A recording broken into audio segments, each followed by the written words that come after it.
welcome to Off the Hanger, the fashion podcast where we delve deep into our guests' wardrobes, finding out their favourite fashion pieces and the stories behind them. This week's guest is editor-in-chief and co-founder of Eliza.co.uk, the lovely Joanna Bridger. She is a huge champion of the high street and has just got the most gorgeous wardrobe filled with beautiful stories. I hope you enjoy this episode. Really lovely to chat with you this morning. Now, for people who don't know about Eliza, I don't know how they couldn't because it pops up on my feed all the time and I love it. Tell us a little bit about how that came about. Of course. Hello, it's lovely to be here. So thank you. So Eliza is a social publisher. We are purely Instagram, TikTok and newsletters. We are a fashion and beauty publication for millennial and Gen Z women. So we are your shopping inspiration, your beauty advice, and our whole sort of ethos and our thing is that we're super approachable. We really want it to feel like we're your best friend or your sister, and you can sort of come and join our gang and we'll help you and not be intimidating, not sort of scare you if you don't know what to wear, scare you if you don't know the trends. So yeah, we're basically shopaholics. I love this. And it does very much have that feel of you can come sit with us. You can come sit with us and have a chat. And it isn't all about everything being super high end. I love the videos that you do where you take people out on the street and they're wearing matching outfits, the identical outfits, and you've got to guess which is the expensive one and which is the more affordable one. Exactly. Our whole thing is about basically showing that you don't need to spend a lot of money to look expensive and just to look and feel your best. I have always been a huge high street shopper. I am the biggest fan of all of our brands on the high street, H&M and Zara and all the usuals. And it was only when Eliza came about and I co-founded it 3 years ago. And it was only when we sort of started to explore the fashion space, I was like, this is what people want to know. This is legitimately where normal women in very normal jobs are shopping. And it's just about embracing that and just showing, yeah, you can spend £30 on a pair of jeans. And if you pick really wisely, they can look designer. And that is exactly what Guess Which Outfit does. We constantly get people say to us, I can't believe it. You would never have known. Everyone always stumps when they're in between the two girls and they're guessing. Everyone always is like, this is so much harder than it looks. And I'm a stylist, but I watch along and I so often get them wrong. And I'm like, this is supposed to be my job and I'm getting this wrong. Yeah, that means we're doing a good job. You're doing an excellent job. And you've always worked in magazines and publications, right? Yeah, that's right. So I've been a journalist now for like 13 years. I started out in print. I have loved magazines and just fashion ever since I was a little girl. And I worked at You Magazine. I was the editor of Female at the Daily Mail, which is their women's section. And then, we started Eliza 3 years ago. And it's just flying. I love it. Now, you mentioned you've always loved fashion. Is there a piece from your childhood that you specifically remember?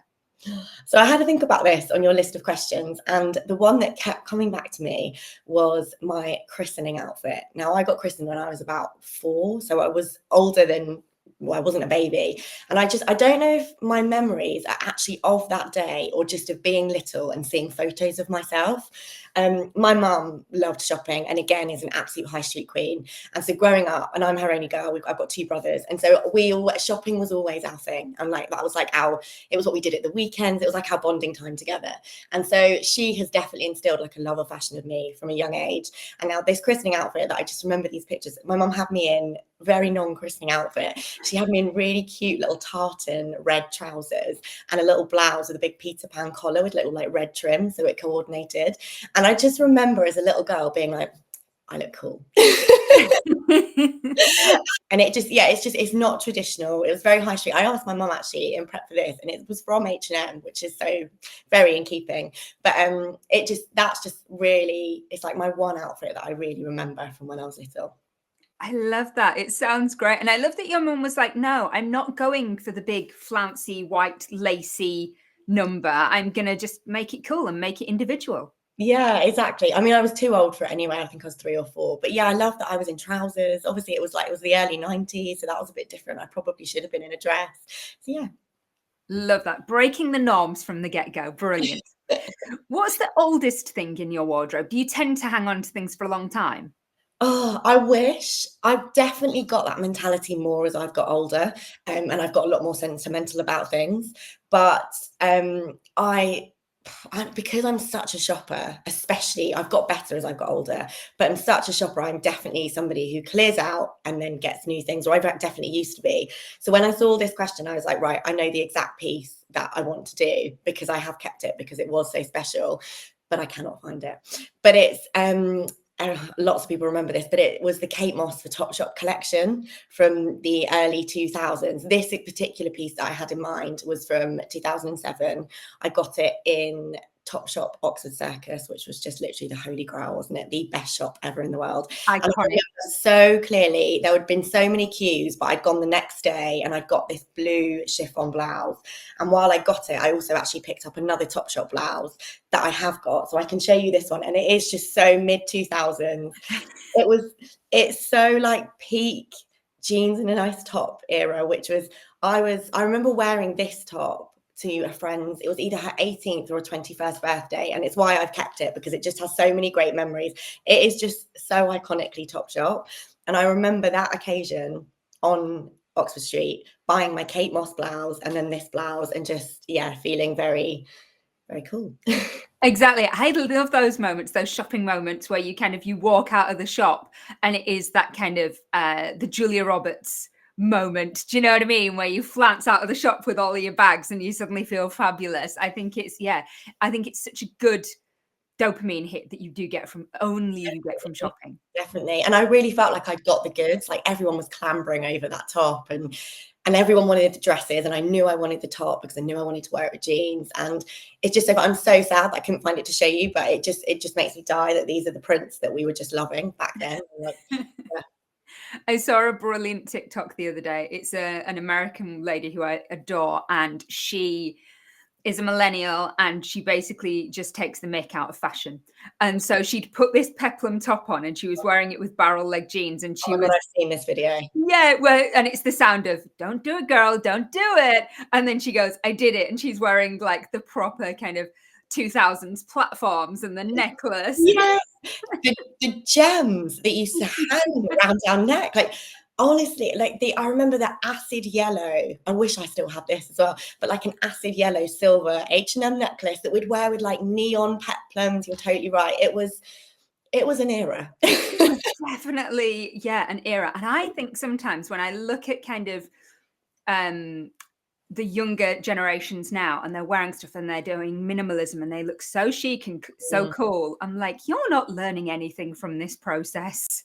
I'm like, there was a lot more fun. I think it was a lot easier to get a dress back then. There was obviously a lot less pressure because it wasn't the photo. I mean, obviously we were uploading 100 pictures per night on Facebook, but it wasn't so much.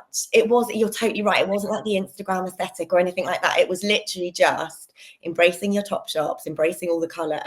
And it was a lot more carefree, I think. Yeah, I think you were able to experiment with different trends a lot more. You didn't have to stick to your Instagram aesthetic, which I feel a lot of them do now. They kind of create this look for themselves, and then that's the only way that they dress. And I think actually you might discover a lot more about yourself if you were trying other things and making mistakes and, testing out the waters with different trends. Yeah, I totally agree. I really do agree. I mean, like Instagram is the best fashion inspiration there is, I think. Like, it is amazing. But yeah, it has its benefits. I'm really glad that I grew up peak like 2000s, but now we've got our Instagram aesthetics. It suits your 30s, I think. Yeah, definitely.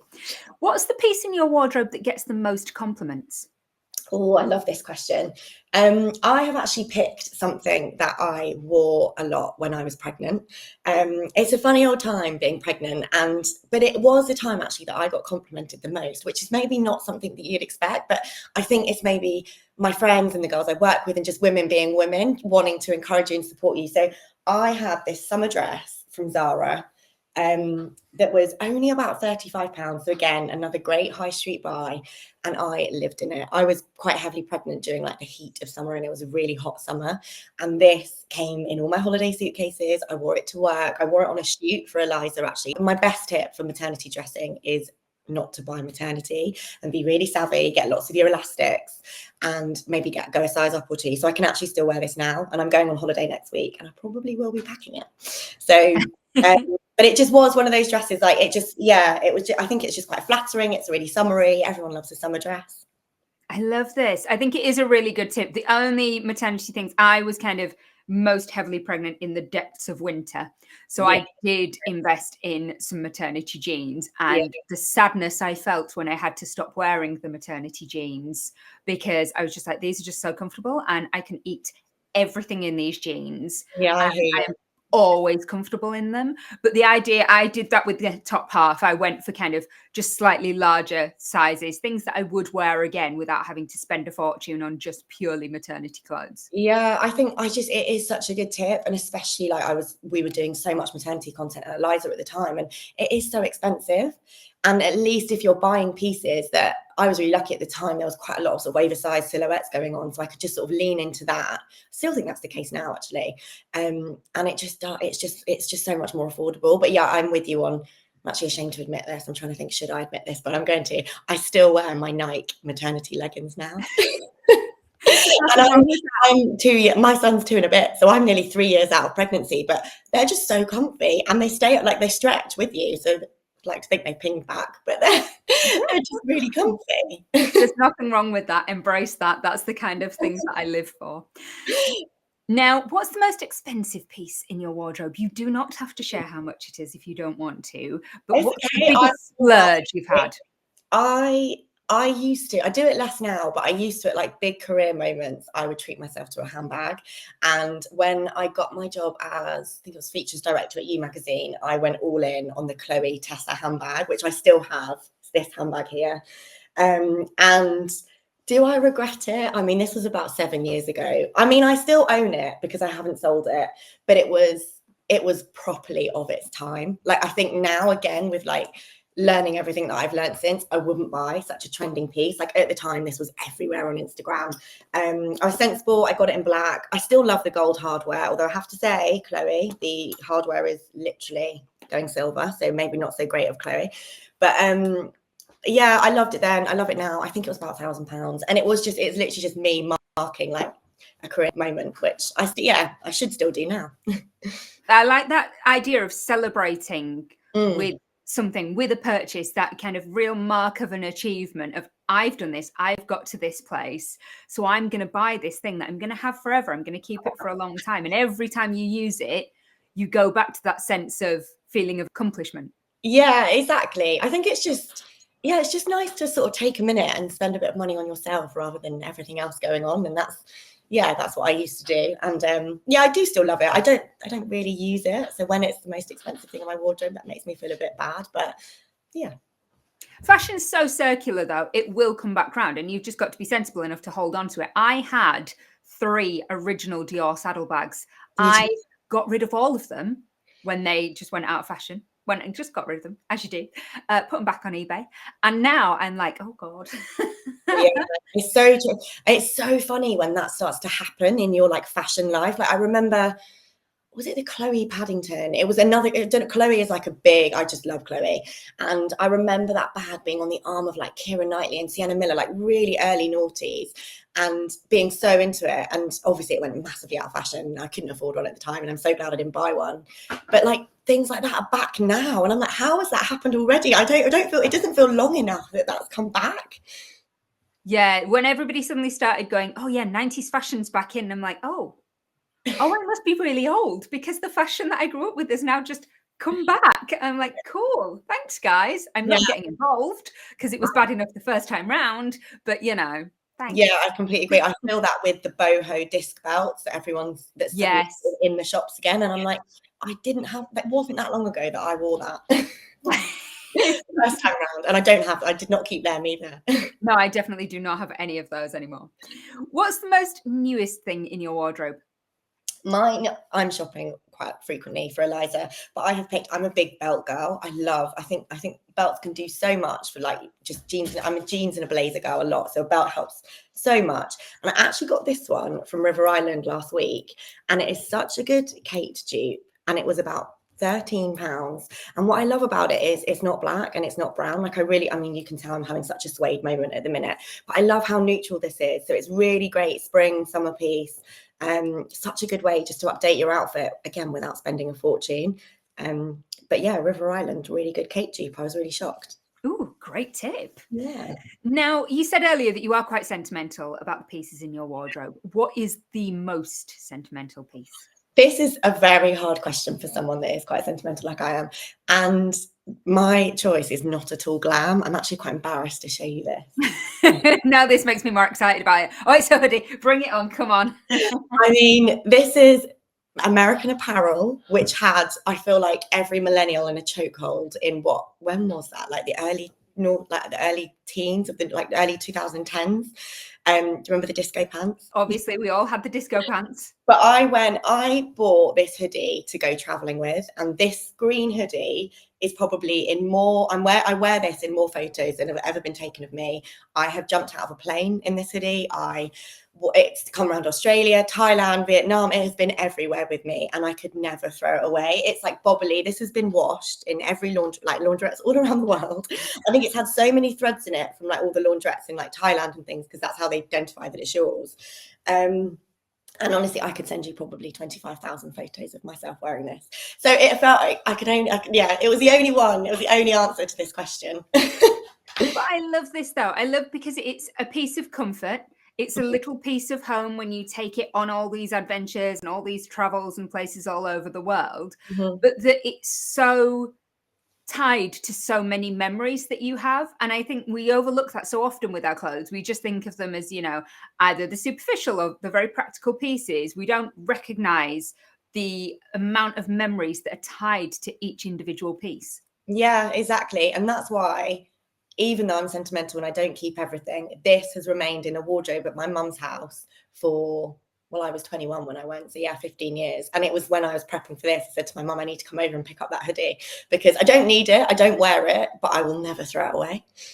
I think when one of your children gets old enough, they will no doubt steal that hoodie, and will be their thing. Like even this, it's like so emo, isn't it? It's so funny. But yeah, love it. And my brother bought me that actually as well before I went on my holiday. So that was not my holiday, my travel. So that was even more special. It's brilliant. Such a good answer. What is the piece in your wardrobe you would say most sums you up? Oh, if I was really honest with you, I might say pajamas. Get in the house, put your pajamas on, like be home, be chill, take your outside clothes off, girl.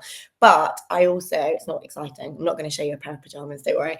I also just live in co-ords. I love a co-ord. I think it is just the ultimate hack. Night out, I went in on Hendy the other day. A co-ord is your answer. For work, I'm often in two pieces. Like I love a suit co-ord. And then the one I've got to show you is a Kittery suit that I actually wore to Eliza's Christmas party within like my first couple of months back from mat leave. So again, it was quite scary. I was just back into work, and I knew when the party came around, I was like, well, I have to wear a two-piece. I have to wear a co-ord.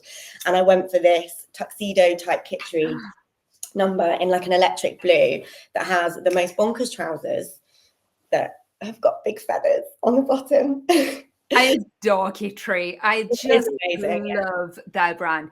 And I say this quite often about one of my kind of key words when I'm styling and looking for pieces for myself is that I feel it has to be fun. Mm-hmm. If it's something that I think is fun, then I'm totally into it. And Kittery's one of those brands that really ticks that box. Yeah, they do. And you're totally right. Like the cuts and things are beautifully. They're beautiful for our bodies. But then you're right. They have fun with the colours and the prints and the feathers. And I remember thinking, is this a bit out there? Is this a bit nuts? Like, do I want feathers? But feathers at Christmas, it's totally cool, I think. And I wore it. I just had like a bra on underneath it. I pinned it really carefully. And I felt like, okay, I've picked the right outfit. And it's always a co-ord. You can always rely on a co-ord. I think for me, it's the versatility of a co-ord. It's the fact that, like, if you are traveling, if you've got limited space in your suitcase, you can get so many outfit options from just those two pieces. Yeah. Whether that's wearing them together, wearing them as separates, changing it up. There's loads that you can do with them. So I think if you're short on space, whether that's because you're traveling or whether you just don't have lots of space at home, a co-ord's such a good option to go for. Yeah, I completely agree. Yeah. Now, have you ever fallen foul of a wardrobe malfunction or a fashion faux pas? And would you like to join my club of disasters? I mean, mine is quite a disaster. Oh, good. I am excited. Let me get some popcorn. I bought a dress from good old Forever 21 in New York when I must have been about 19. I think it was my first trip to New York, and why I was in Forever 21, I don't know, but it was such an iconic thing to do. Like, you go to Times Square, you get your G, you get like go to American Eagle, do all of those, and go to Forever 21. And it was in the era of like bodycon, and I bought quite a really sort of body hugging lace maroon dress, which sounds quite horrible, but at the time I absolutely loved it. And it was just gorgeous. It was a really gorgeous dark color. It's like a burgundy color. It would actually work for 2025. And I don't know why they did this, but the only way to get into it was a zip from the very bottom to the very top. So you literally could, it was at the back, the zip, but you could almost put it on as like a backwards jacket. Like, it literally opened the whole way up. And I never really wore it. It was one of those things that I just sort of loved and had like languishing in my wardrobe. It was like, oh, it was my trip to New York. I love that dress. And then I wore it on a night out a couple of years later. I must have been about 21. And I just remember feeling like it was really figure hugging. And so it was like, it was like sucking me in all night. And I remember feeling like, oh, it just doesn't feel so tight. And the teeth on the zip had given way. Oh God, at the centre. Luckily in the centre of my back. At that point, there were no pants on show. I just remember being like, I was obviously a couple of drinks down. I was with all my mates who were in their 20s who were also drunk. And I just remember like, I just don't know what I'm going to do. And I dragged one of the girls into the toilet. And by this point, it was like zipping down my back, like just bursting open. And I managed to take it off in a cubicle, get the zip down, and somehow I threaded it's back through, and the teeth managed to hold for the rest of the night. But I think I must have gone home early, and I think for the rest of the night I just stood like a robot. I shall not move. I shall not breathe. I will just keep all of my body very still, and it will be fine. I mean, that was the end of my dabble into bodycon dresses, and I would never buy a dress that only zips up ever again. I really learned my lesson. PTSD from it. It's just the vision of it slowly starting to pop open. And when those things happen, you're like, something's not quite right. It was exactly that. I would feel cold on my back. I was like, why is my back cold? Suddenly there's a breeze that was not there before. Nightmare. Oh, well, you are very welcome to join the club. That story is excellent. Now, what are your favourite shoes? I feel like I've given you so many suede options today. I should not have worn this suede shirt, but I have lived in these boots. They look how battered they look, but to be honest, it sort of just suits them. Good old Zara boots, suede boots, real suede, from about 6 years ago. I think they're only about £100, which at the time I was really pleased to get real suede boots. And they're just the most versatile thing. Like, I've obviously lived in them all winter, but I wear them in spring. You can wear them with skirts. I wear them at the minute. I'm wearing them a lot with like wide leg blue jeans, quite 70s. They're super comfy. I just adore them. And I do think sometimes we look at the high street and go, oh, well, it's cheap and cheerful. The quality's not going to be that great. But you do find some gems. I've got high street pieces that have been in my wardrobe well over 10 years and are still in incredible condition. Yeah, I completely agree. Like, as I said earlier on, like the high street, if you pick cleverly and sensibly, especially if you're looking for when they have, like, even ASOS has some real suede pieces. And like, if you're just picking smartly and look after them, absolutely. I am that girl who often will buy, if I love something, I'll buy it twice. And I wish more than anything I bought these boots twice, because I just love another pair just to have. But yeah, I completely agree with you. I just think the high street is, awesome. Now, is there a dream fashion item that you would love to own? You can have it irrespective of cost, availability, practicality. It's just gifted to you. What would you have? This is, in my job, this is such a hard question because I want everything. I've never owned anything Loewe, and I would love a Loewe handbag. I loved the puzzle when it first came out years ago, and I never did it. Again, it's just so expensive, and for me, a handbag needs to be a thing that I would just love and love. So it would probably be something from Loewe, yeah. Yeah, I love Loewe. I completely agree. I was on a job the other day and somebody turned up and they had the Loewe puzzle, and I was just like, oh, it's so pretty. It's really the test of time. Like, at the time, I remember thinking, Is it gonna, but like that was what, about 4 years ago. I mean, I'm sure again, as you say, it will come back around, but they're just beautiful. They don't look like handbags. They look, I don't know, they just, yeah, they They're look quite structural and quite architectural in shape, but also I'm really here for bags that aren't screaming their branding. totally, And completely. I think that really subtle element of the puzzle bag, I think, is what makes me really like it. You know, Yeah. so many bags that you see and it's like, oh, it's the it bag and it's got the logo emblazoned on it massively or in the hardware. And I'm like, I just don't know that that's for me. Yeah, we have that a lot at Eliza, because obviously when we're showing a high street alternative to a designer, I don't want the designer to have massive logos all over it, because obviously people will know straight away. And it is the Loewe, Celine are very good. They're very subtle. And also obviously Bottega. They're the sort of 3 brands that I would go to that don't have the glaring logos all the time, which I completely agree with you. I think it's just, and also as a high street girl, it means you can, I mean, the brands don't want you to do this, but you can sort of buy into it or attempt it, or almost try it, practice, buy something on the high street that is a lot more affordable. And then if you do love it, it shows you actually maybe it is worth spending the £1,000 or whatever it might be. I mean, a Bottega these days is much more expensive than that, but yeah. To finish on, is there a piece of fashion advice you would have given to your younger self? I think it would have to be quality, not quantity. So I was very much in that fast fashion era. As I say, when I was at uni, you'd get a different outfit for every weekend. As I said, I was getting almost like one in, one out on my wardrobe. And it's not even been something I've had to sort of teach myself. It's naturally happened as I've got older. I still shop in those shops, but I just look for quality. And I can, nowadays, it's much more common for me to think, I like it and I see what they're trying to do, but it just looks cheap and I won't buy it now. And everything I do buy, I'm like, how can I wear it? What would I wear it with? Where it used to be, I really love that top, I really love that print, I'll just buy it and see what happens. So I definitely think it is just being more, and it's, I mean, obviously it's a sustainability thing. Like, I think we should all be more conscious of that. But it's also, it's just, you just don't need that much stuff. And I think you really realize that as you get older. I've obviously moved quite a few times and things like that. Like when you're packing up all these clothes and you think, oh my God, it's still got the tag on it. And yeah, I just think it's just definitely something, as I've got into my 30s, launching Eliza, educating women on how to shop smarter. I just think that is the best advice. Just make each purchase really considered, really love it before it comes home with you. I do think that is the key thing. It's about consideration.